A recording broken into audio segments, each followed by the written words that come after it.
The sword of Tipu Sultan and Wootz tale. Do you remember the great Tipu Sultan's sword?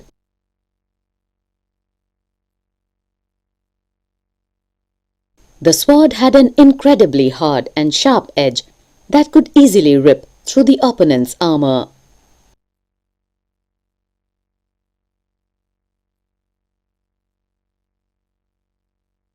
This quality of the sword came from a special type of high-carbon steel called Wootz, which was produced all over South India.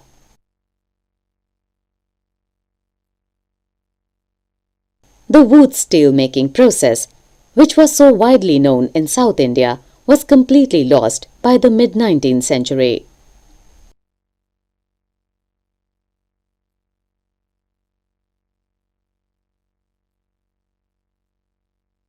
The swords and armours making industry died with the conquest of India by the British, and imports of iron and steel from England displaced the iron and steel produced by the craftspeople in India. Abandoned furnaces in villages. Production of wood steel required a highly specialized technique of refining iron. But iron smelting in India was extremely common till the end of the 19th century.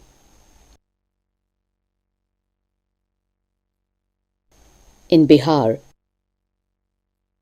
and central India in particular, every district had smelters that used the local deposits of ore to produce iron, which was widely used for the manufacture of implements and tools of daily use.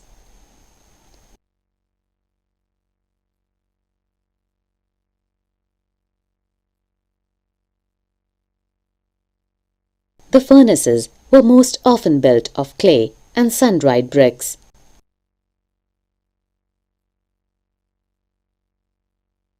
The smelting was done by men, while women worked the bellows, pumping air that kept the charcoal burning.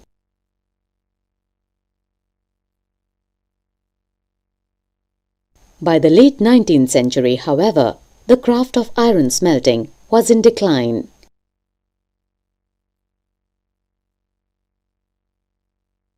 In most villages, furnaces fell into disuse and the amount of iron produced came down.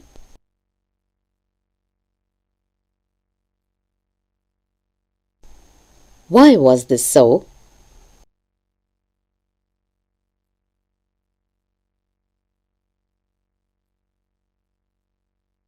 One reason was the new forest laws.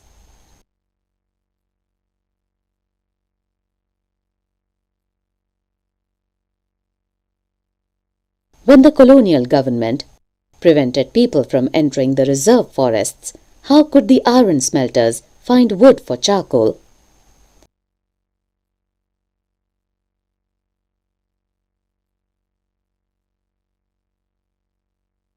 Where could they get iron ore?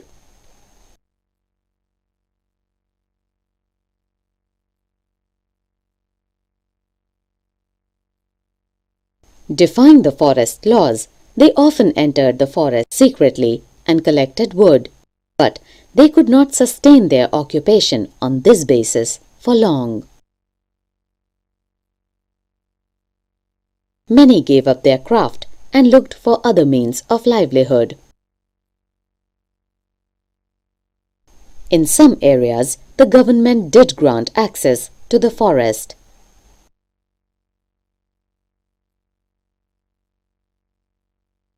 But the iron smelters had to pay a very high tax to the forest department for every furnace they used.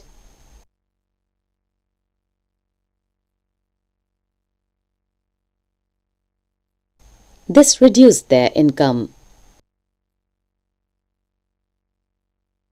Moreover, by the late 19th century, iron and steel was being imported from Britain.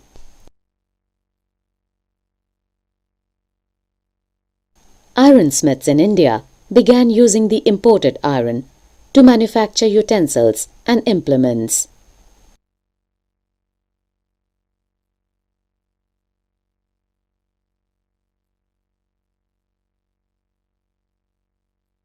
This inevitably lowered the demand for iron produced by the local smelters.